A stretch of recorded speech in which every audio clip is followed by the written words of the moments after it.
Nos encontramos en la Ciudad de México con el ingeniero José Luis Nava Díaz, un ingeniero que llevó 27 años en la entidad fiscalizadora de México. Y cuéntenos cómo comenzó esta carrera tan vasta. Es difícil, pero intentaré resumir lo que significan 50 años de carrera profesional. Pero originalmente comentaré a ustedes que yo estudié Ingeniería Civil en la Universidad Nacional Autónoma de México. Después de ello trabajé en muy diversos puestos de la administración pública y del sector privado como ingeniero que se dedicaba a la construcción, al diseño y al costeo de las obras. Posteriormente empecé a tener algunos puestos públicos como director de la Junta de Agua de Acapulco, como director de planeación en la Secretaría de Programación y Presupuesto, que me fueron dando una visión mucho más amplia de la administración pública, de las que usualmente un ingeniero que trabaja en la obra podría desarrollar. Y tarde que temprano, con esta carrera dentro de la administración pública, estuve en la Secretaría de Planeación más importante que ha tenido México, que fue la Secretaría de Programación y Presupuesto. Y después de ello llegué a lo que entonces era la incipiente, ahora Auditoría Superior de la Federación. Esto fue en el año de 1983. Y yo fui invitado a trabajar ahí para llevar a cabo el análisis de las políticas públicas que desarrolla el gobierno federal para efectos de satisfacer las necesidades de la población en cuanto a satisfactores de bienes y servicios. Ese fue en realidad mi trabajo, porque había yo ya sido profesor de la Universidad Nacional en el área de economía, había estudiado yo administración pública por mi cuenta, había hecho ya la maestría en ciencias en el Politécnico, había procurado hacerme de las herramientas necesarias, teóricas, como para poder desarrollar mi carrera profesional dentro de la administración pública. Así que a partir de 1983, dentro de la hoy Auditoría Superior de la Federación, ocupé diversos cargos en diversas áreas, porque era entonces una entidad fiscalizadora que a nivel del mundo era todavía incipiente. Empezaban a formarse las estructuras organizacionales, a tener apenas las normas con las cuales se iba a trabajar. Entonces me tocó trabajar en todo el diseño, el planteamiento, la concreción de toda la organización, que ahora es una organización muy importante, de mucha credibilidad, muy reconocida en México y en el mundo.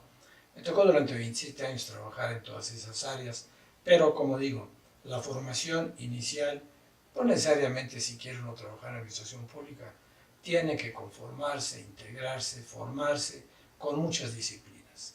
Y esas disciplinas tienen que estudiarse formalmente en la academia y tienen que practicarse todos los días en el trabajo cotidiano. Diplomado de la UNAM y reconocido por la UNAM. Sí, tengo el honor de ser académico de Fiscalización Superior de la Universidad Nacional Autónoma de México, lo cual implica más que un honor, mucho trabajo, pero es desde luego una gran satisfacción, sí, que haya sido reconocido entre un grupo muy pequeño y distinguido de colegas que se dedican precisamente al control y a la fiscalización en México.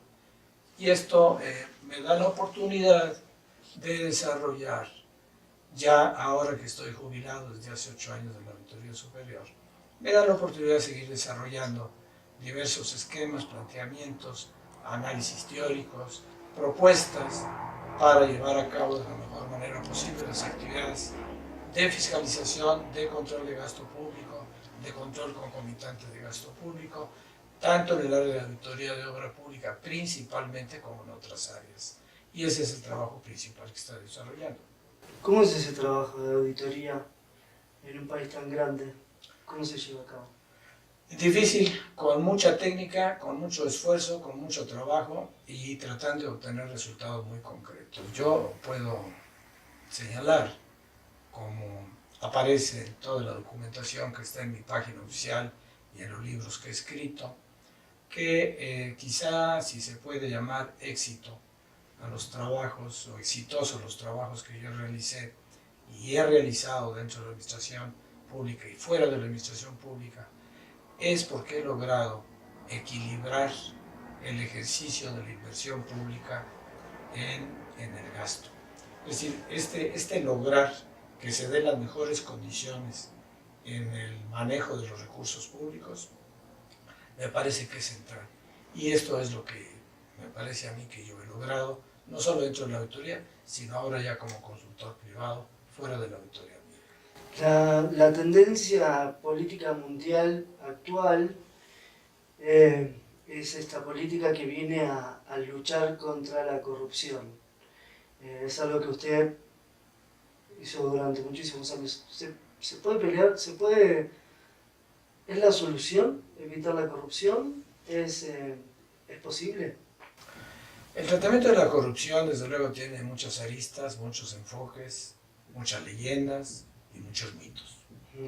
Yo creo que es importante, sí, que como cualquier enfermedad, la enfermedad de la corrupción dentro de la administración pública y en términos generales dentro del poder público, debe de ser diagnosticado adecuadamente y combatido oportunamente. Y el combate de cualquier situación fuera de la norma, como todos sabemos, tiene que ser preventiva por un lado y correctiva por la otra parte. Es decir, se tiene que luchar porque en el mediano y largo plazo se prevenga la corrupción, con mejor educación, con mejores oportunidades de empleo, con manejo de códigos de conducta, de códigos morales, de códigos éticos dentro de las propias familias y dentro de las instituciones. Esta es la parte preventiva y tiene que lograrse, como se ve, por la sociedad en su conjunto. No hay una institución, por poderosa y hábil que sea, que ella por sí misma pueda lograr un combate oportuno preventivo a la corrupción.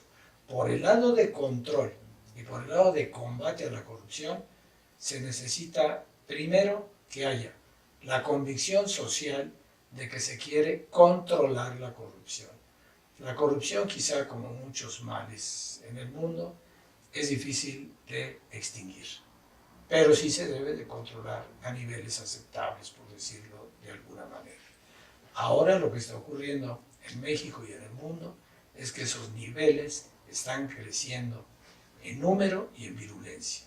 Entonces eso tiene que controlarse y para eso se necesita que la sociedad empuje a sus órganos administrativos de control para que haya de verdad un combate frontal a la corrupción, sin simulaciones, con efectividad y con resultados concretos que permitan que realmente esas conductas se inhiban y no que se invite a cometerlas.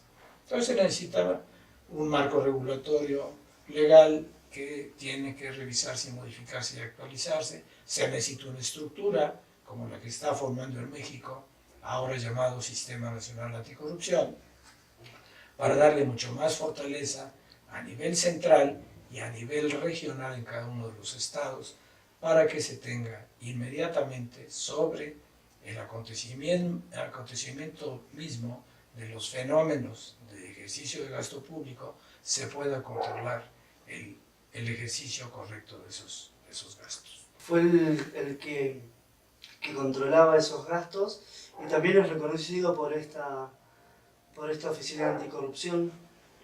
Sí. Por su trabajo, cómo se hace desde ese lugar, porque creo que es uno de los pocos ejemplos en el mundo usted que es el que fiscaliza, el que cuida los gastos públicos y encima la oficina anticorrupción se lo reconoce como...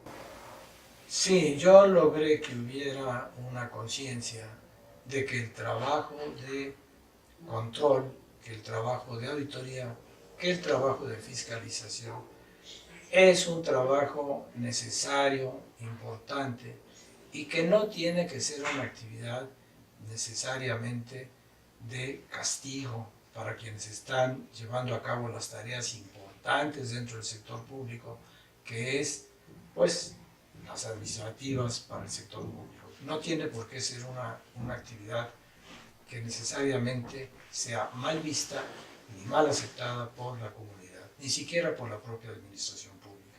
¿Por qué?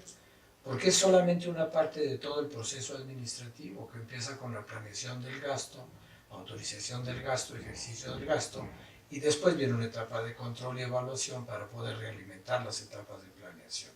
Ese círculo virtuoso, bien realizado, no tiene ninguna de las etapas que sean criticables ni que sean detestables.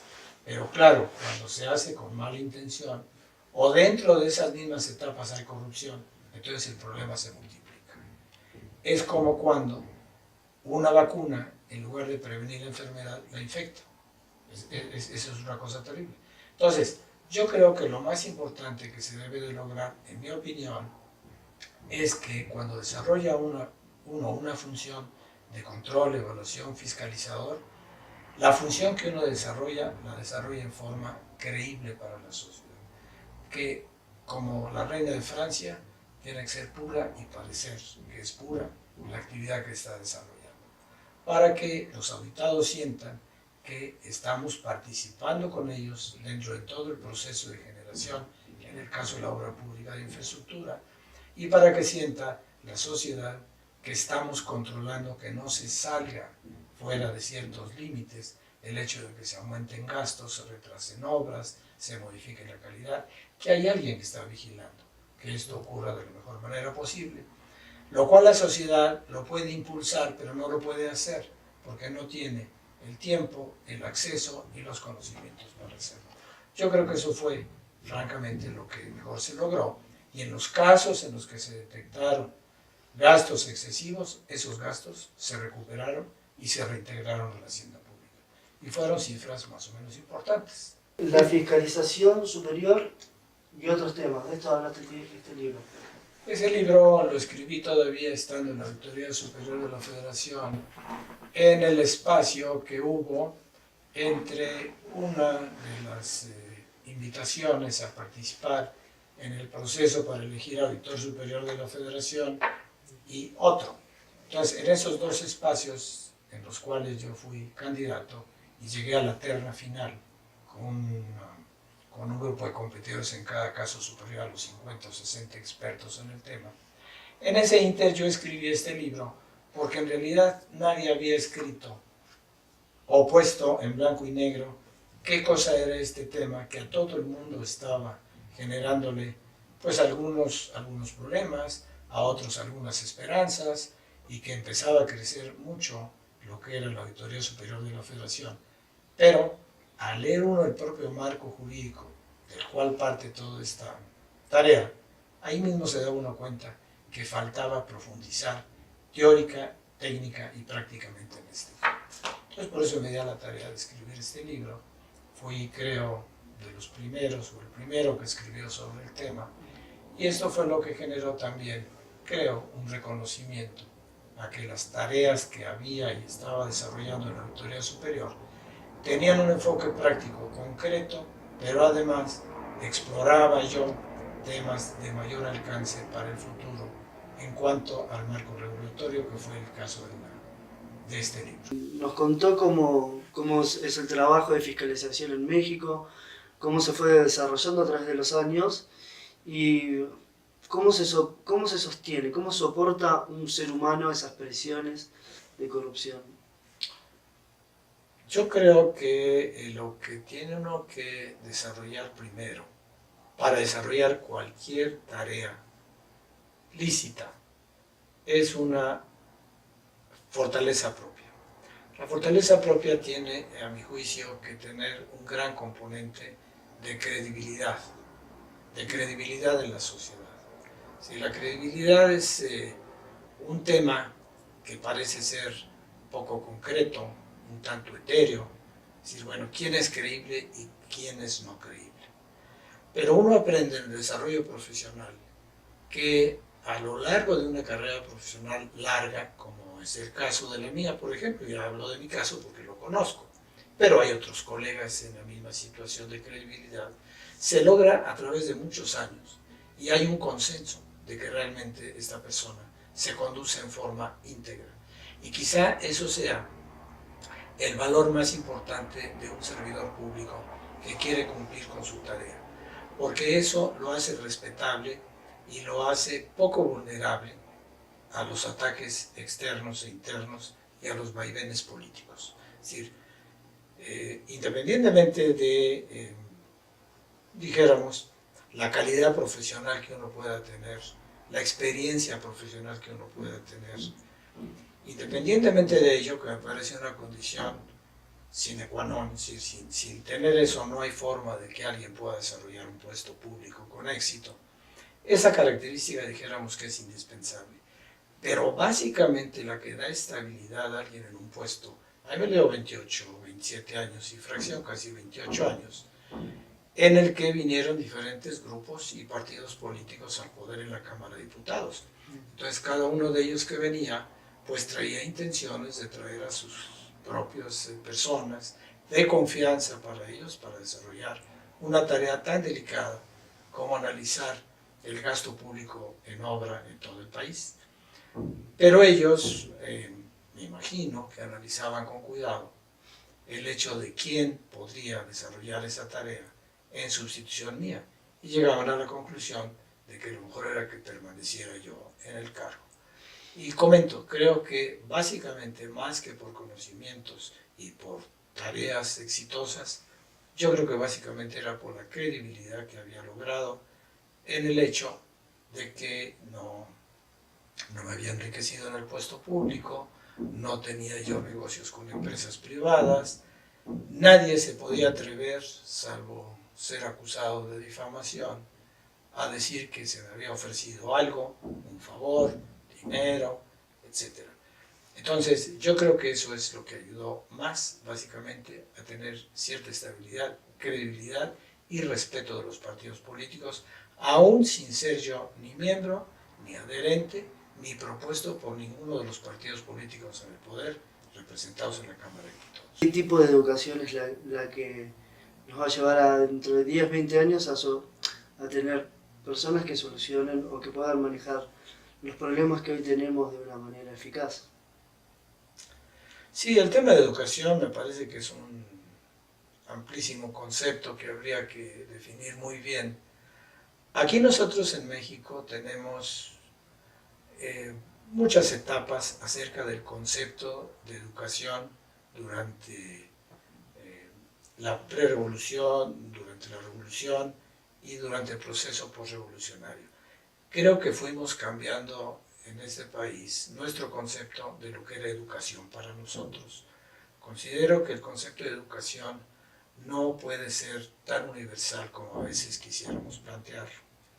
Hemos querido encasillar la educación a veces en prototipos demasiado rígidos que no necesariamente le acomodan a cada uno de los países y a cada una de las regiones dentro de los países.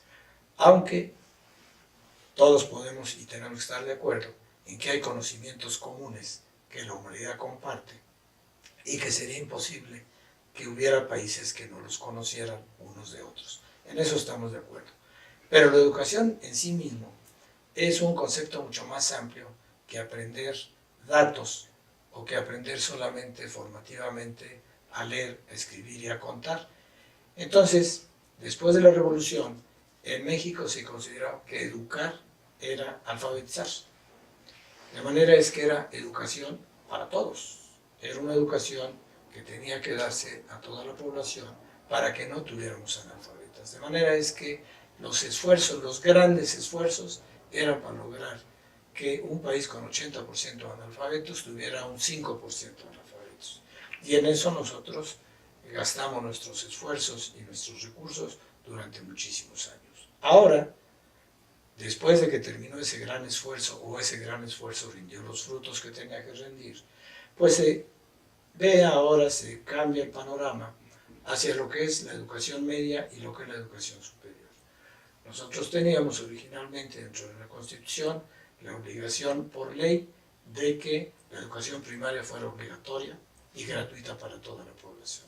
Después lo aumentamos a nivel medio. Sí, vamos subiendo de grado.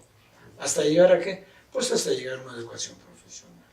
Y en llegar a una educación profesional, a mi juicio, tienen que revisarse nuevamente las propuestas de lo que es un sistema educativo en cada país, porque cada país tiene que llegar a una etapa de educación superior de acuerdo a sus propias necesidades y a sus posibilidades de darle oportunidad de acceso al empleo para todas las personas que están emigrando, están saliendo de los centros educativos de nivel superior.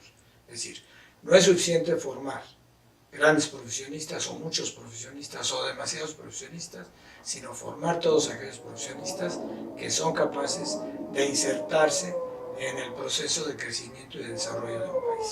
Todas las actividades son dignas. No hay una actividad que sea más digna que la otra. Yo me dedico a ingeniero porque estudié, pues yo tuve que manejar un taxi, bueno, ya ahorita ya no lo manejaría, ya no tengo edad, pero si hubiera manejado un taxi lo hubiera manejado bien, ¿no? Y si hubiera tenido que ser profesor de primaria lo hubiera hecho creo que bien, los alumnos lo hubieran querido mucho, me gusta. O sea, quiero decir pues que como dice la economía, hay una ley fundamental, la demanda genera la oferta y la oferta genera la demanda. Si tú tienes necesidad de profesionistas en una área, dale impulso a esa área. Si tú necesitas cerrar otra vez, cierra esa área. A lo mejor es interesante, hablé de la educación porque concretamente estamos en el tema de la educación, Sí, sí, sí. pero me gusta hablar siempre del tema de la educación y la cultura. De la cultura. La cultura es un concepto muchísimo más amplio que la educación. La educación, como parte de la actividad propia de toda sociedad, forma parte de la cultura de un país en un momento dado. La educación que se les da en las escuelas, pero la cultura va mucho más allá de todo eso. La cultura tiene que ver con la creación de valores propios en la sociedad, tiene que ver con la herencia artística que se tiene que ver con el desarrollo de todas las actividades que tienen que ver con el espíritu en toda la vida de una sociedad. O sea, la cultura es algo muy amplio. Nadie se le ocurre decir que porque no fueron a la universidad, pues no había cultura en Nezahualcóyotl, o no había cultura en Virgilio, o que los poetas latinos eran ignorantes, porque no tienen ningún título universitario. Eso tiene que ver una cosa con la otra. ¿Sí me explico? Sí, también. La educación es concretamente un esquema de política pública para darle determinados conocimientos a un grupo poblacional con ciertos fines de interés social. Por eso, a la fecha, grandes artistas, escritores, premios Nobel, etc., no son universitarios recibidos. Y si fueron alguna vez a la universidad, fueron, estudiaron y salieron. O sea, formaron lo que ellos querían, se enteraron de lo que querían y salieron. Siendo parte de la cultura, la educación, a mi juicio, no es lo mismo que la cultura. ¿Cómo ve a nivel de derechos humanos y también desde este lugar a la ONU en todos estos conflictos? Yo creo que la ONU, como organización surgida de la Segunda Guerra Mundial, necesita también profundizar en ciertas acciones y quizá ampliar sus ámbitos de influencia en muchos de los casos. Yo creo que fue uno de los logros más importantes que se tuvieron en cuanto a integrar en una comunidad y en un grupo de personas con buenas intenciones para conservar la paz sobre todo, el formar las Naciones Unidas. Nosotros tuvimos un filósofo, decía, muy importante que fue José Vasconcelos, y él hablaba de la concepción que él tenía de lo que es la raza cósmica. La raza cósmica él la entendía como la fusión de todas las razas, que evidentemente cuando se ve así se plantea algo utópico, pero cuando se ve el trabajo de Naciones Unidas se entiende que en las Naciones Unidas lo que se pretende es plantear un crisol de suma, no solo de razas, sino de países propiamente, ¿no? Es decir, lo más importante de una nación es una raza y lo más importante de una raza es que tenga un país en el cual se asienta. Los nómadas generalmente no tienen gran influencia en políticas públicas nacionales. Pero ese crisol del que hablaba Vasconcelos me parece a mí que de alguna manera se refleja en el trabajo de Naciones Unidas. Yo recuerdo que algunas de las veces que yo participé en conferencias anticorrupción en las Naciones Unidas, todos quienes participábamos de muy diferentes países, regiones, ámbitos, formas de gobierno, teníamos una forma de mirar el fenómeno corrupción o anticorrupción, depende de cómo se quiera ver el enfoque, muy diferentes. Por ejemplo, nosotros, los occidentales en general, y ya nos incluimos nosotros como occidentales, veíamos las áreas de control como algo natural dentro del proceso administrativo y dentro de todo el esquema de la administración pública. En cambio, los rusos, por ejemplo, me recuerdo, bueno, los que estaban atrás en ese momento de la cortina de hierro, que entonces estaba empezando a abrirse, veían estos instrumentos como absolutamente innecesarios. No sé si me explico. Ellos lo veían como un instrumento extraño. Decían, ¿cómo es eso de que hay una institución que se encarga de revisar dentro de la institución del sector público al sector público? O sea, ¿cómo es eso, no? Nosotros no tenemos eso porque nosotros tenemos estructuras del Estado que se comportan de acuerdo con las normas, con los procedimientos y con lo que debe de manejarse en las instituciones. O sea, su punto de vista era totalmente diferente al de nosotros. ¿Por qué? Quiero suponer que los castigos ahí para alguien que se desviara de sus atribuciones y funciones sería drástico. En cambio nosotros vivimos en países libres en los que todo el mundo es inocente mientras no se le demuestre lo contrario y que hay libertad de ejercicio de profesiones. O sea, eran mundos totalmente diametralmente opuestos, ¿no? Totalmente diferentes. Entonces esto es muy importante, por eso me parece a mí la concepción original y el manejo que hasta la fecha tiene de muy diferentes temas la ONU, de derechos humanos, de protección del medio ambiente, muy importantes. Protección del medio ambiente, ¿cómo se trabaja el medio ambiente en México? Pues tenemos grandes retos que resolver. Uno de los principales problemas que nosotros detectamos en el hecho de querer ampliar nuestras áreas de campos petroleros y de querer ampliar nuestra plataforma petrolera y seguir explotando el recurso petrolero, pues es precisamente un problema de limitación de depredación al medio ambiente. Y como van a venir ahora ya con la reforma energética diversas empresas internacionales a explotar esos campos petroleros, pues estamos tratando de cuidar que la norma que tenemos nosotros y la implantación de esa norma para efectos de controlar las emisiones y las contaminaciones que se tienen por extracción de mantos de hidrocarburos sean aceptables y sean, como se le dice ahora, económicamente rentables. Porque de nada nos sirve a nosotros explotar nuestros recursos hasta la exhaustividad y tener un ingreso petrolero alto si nos dejan depredado el ambiente. Tenemos que lograr que sea un desarrollo sustentable. Así que para nosotros es un reto importantísimo. Pero como estamos viendo ahora, no necesariamente esa gran preocupación que nosotros tenemos con ello está compartiéndose ahorita con nuestros vecinos del norte. Ellos que tienen una gran producción de energía eléctrica a base de carboeléctricas no están de acuerdo en tener ahora protocolos muy importantes de control del medio ambiente. Entonces eso está generando un problema porque, comento otra vez, tenemos una frontera común y lo que le pega a uno nos pega al otro. Para mí un gusto haber venido a entrevistarlo y a conocerlo. Muchísimas gracias por abrirnos las puertas. Es muy importante para nosotros poder hablar con personas como usted que bueno, pasaron por todo lo que nos vamos a pasar nosotros y nuevas generaciones. Se han enfrentado a cosas de las cuales hace muchos años hoy se están hablando y son necesarias para un cambio de frecuencia y un cambio un cambio de ver las cosas para mejorar el resto de la humanidad. La última que le hago, y es a nivel personal, ¿cómo se ve o cómo ve a México en 10 años? Yo vislumbro un México con grandes logros dentro de 10 años.